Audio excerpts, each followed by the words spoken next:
अब कुछ बात हो जाए ख़वातीन के आलमी दिन के हवाले से। औरत को जितनी इज्जत व तकरीम इस्लाम में मिली है शायद ही दुनिया के किसी मजहब में मिली हो। ईवान इकबाल लाहौर में ख़वातीन के आलमी दिन के मौका पर वजूदे जन से है तस्वीर कायनात में रंग के अनवान से सेमिनार का इनकाद हुआ, जिसमें साबिक MNA मोहतरमा महनाज रफ़ी, लसानी वेलफेयर की chairperson Mrs Nazra Masood, doctor Zaibunnisa Sarvia, Mrs Sidra Rauf, doctor Poonam Gondal, Maroof Kalim Nigar, Sohbia Khan Niazi समेत मुख्तलिफ कॉलेज की तलबात और ख़वातीन की बहुत बड़ी तादाद ने शिरकत की।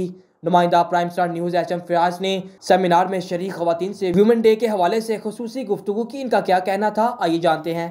तो हम जब मगरिब के हवाले से उन्हीं चीज़ों को प्रमोट करेंगे और वही ख़यालात और नज़रियात की तरवीज करेंगे, और फिर जो असल तालीमात हैं वो जब पीछे रहेंगी तो ऑब्वियसली हमें हमारी बच्चियां आज ही वो यही समझेंगी कि असल में आज़ादी जो है वही है। तो सबसे पहले ये कि इस्लामी हवाले से और तरह के घर से तरबियत होनी चाहिए। जी बिल्कुल, और यही चीज़ें हैं कि माँ की आगोश पहली तरबियत गाह है, और हम अगर अपनी ख़वातीन को एजुकेट करेंगे, बात हो ये कि जैसे नेपोलियन ने कहा था कि तुम मुझे अच्छी माएँ दो, मैं अच्छी कौम दूंगा। तो आज ये चीज़ें हमारे लिए भी हैं। इल्म जो है वो मोमिन की गुमशुदा मिरास है, तो ये हमारे लिए भी आज उसी तरह से है, और दीन ने कोई डिफरेंस क्रिएट नहीं किया। तो ये जो नई आज़ादी के हवाले से चीज़ें हैं उसमें डिफरेंस क्रिएट किया जा। और लसानी वेलफेयर फाउंडेशन ने विजन पेश किया कि ख़वातीन किसी तरह से भी मर्दों से किसी भी मैदान में पीछे नहीं है। हमारी ख़वातीन इस वक्त अल्हम्दुलिल्लाह हज़ारों की तादाद में मुख्तलिफ़ अज़ला में वोकेशनल सेंटर्स हैं, कंप्यूटर सेंटर्स हैं, मुख्तलिफ़ स्किल्स डेवलपमेंट में ना सिर्फ खुद काम कर रही हैं, पहले उन्होंने स्किल्स सीखी हैं और अब वो ना सिर्फ अपने माशरे अपनी फैमिली को सपोर्ट कर रही हैं, सोशल वेलफेयर डिपार्टमेंट के साथ, कसरे बहबूद के साथ, सन्नत ज़ार्स के साथ। तो मैं समझती हूँ कि दूसरी NGOs जितने भी हमारे इदारा जात हैं, इस वक्त की ज़रूरत है कि बच्चियों को तालीम के साथ साथ जो है वो वोकेशनल ट्रेनिंग, वोकेशनल एजुकेशन की तरफ आना चाहिए। उनको अमेज़ॉन ऑनलाइन क्लासेस, नेक्स्ट जो ज़माना है वो कंप्यूटर का है। इसके अलावा हमारी ख़वातीन वोकेशनल ट्रेनिंग में बहुत ज़्यादा अहम किरदार अदा कर सकती हैं। तो मैं बच्चियों से यही सजेस्ट करूँगी और इदारों वालों को कि इस चीज़ को इनकरेज करें।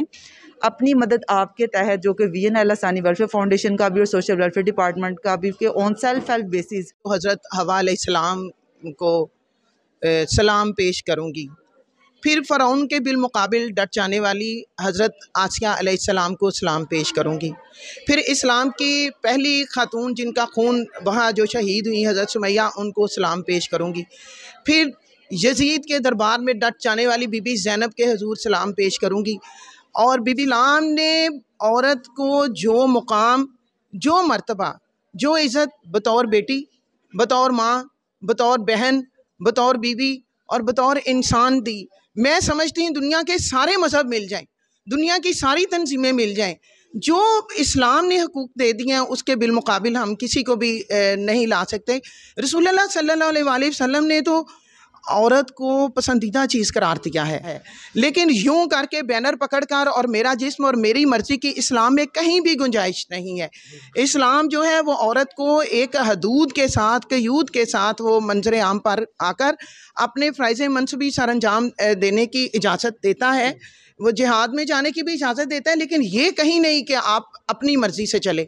हमने खुदा की मर्ज़ी के मुताबिक रसूलुल्लाह सल्लल्लाहु अलैहि वसल्लम की इताअत करते हुए चलना। देखें कि हज़रत मोहम्मद सल्लल्लाहु अलैहि वसल्लम पे जब वही उतरी तो वो सबसे पहले गए, जब उन पे खौफ तारी हुआ तो वो एक औरत के पास गए, हज़रत खदीजा के पास, और उनसे उन्हें हर तरह की माली, जज्बाती, नफ्सियाती हर तरह की उन्हें सपोर्ट मिली और उन्हें उन पे ईमान लाई। उन्होंने ये साबित किया कि जो औरतें हैं उस दौर में भी औरत को बहुत मज़हब ने बहुत मज़हब से पहले उसकी बड़ी यानी कदर नहीं थी, लेकिन उनकी कोई कदर नहीं थी, यानी कि ऐसे ही था कि उसको मार देते थे, औरत को नीच समझते थे, उसको अच्छा नहीं समझते थे। लेकिन इस्लाम ने औरत को बहुत हकूक़ दिए। विरासत में हज़रत मोहम्मद सल्लल्लाहु अलैहि वसल्लम अपनी बेटी को इतना था कि वो जब आती थी तो वो उठ खड़े होते थे, और उनकी जो अज़वाज थी उनमें हज़रत आयशा जो है उनके लिए उनके बहुत ही दिली रग़बत बहुत ज़्यादा थी और उनको बहुत दर्जा देते थे। और फिर उसके बाद अगर हम आए तो जैसे हमारे कायद-ए-आज़म मोहम्मद अली जिन्ना थे, उन्होंने अपनी बहन के साथ वो इसको मिशन को लेके चले और ममलकत एक नई वजूद में आई। और आजकल भी मैं अपनी जो बच्चियाँ हैं, अपनी बहनें हैं, अपनी सब हैं, उनको यही पैगाम देना चाहूँगी कि हमें एक मस्बत तरीके से सर उठा के शान के साथ जीना है। हमें किसी के कहने पे कठपुतली नहीं बनना है, हमें किसी दूसरे मज़हब तो हम जब मगरिब के हवाले से उन्हीं चीज़ों को प्रमोट करेंगे और वही ख़यालात और नज़रियात की तरवीज करेंगे। और फिर जो असल तालीमात हैं वो जब पीछे रहेंगी तो ऑब्वियसली हमें हमारी बच्चियाँ आज ही वो यही समझेंगी कि असल में आज़ादी जो है वही है। तो सबसे पहले ये कि इस्लामी हवाले से और बेहतर है कि घर से तरबियत होनी चाहिए। जी बिल्कुल, और यही चीज़ें हैं कि माँ की आगोश पहली तरबियत गाह है, और हम अगर अपनी ख़वातीन को एजुकेट करेंगे। वही नहीं है ना, हमारा जीना मरना हमारे मज़हब पे है। तो जो हमारी ख़वातीन जो इस्लामी ख़वातीन हमारी गुज़री हैं, उनके जो किरदार हैं, जो उनके अफ़कार हैं, हमें उनके मुताबिक ही चलना चाहिए। ये आज जो वेस्टर्न कल्चर है और ये ख़वातीन अपनी आज़ादी मांग रही हैं, इसका इस्लाम से कोई यानी इस तरह का लेन देन है ही नहीं है। वो कौन से लोग हैं, वो कहाँ से आए हैं? वो भी पाकिस्तानी शहरियत ही रखते हैं ना वो लोग। जी, ये हम एक्चुअली मॉडर्निज़म का शिकार लोग हैं। ये अपने आप को छोड़ के, अपने मज़हब को छोड़ के, ये दूसरे जो यानी मज़ाहब हैं उनकी तरफ, उनके रंग में रंगना चाहते हैं। अगरचे ये है कि ये रंग कोई पक्के रंग नहीं है, ये कच्चे रंग हैं और ये बस आर्जी सी खुशियाँ हैं।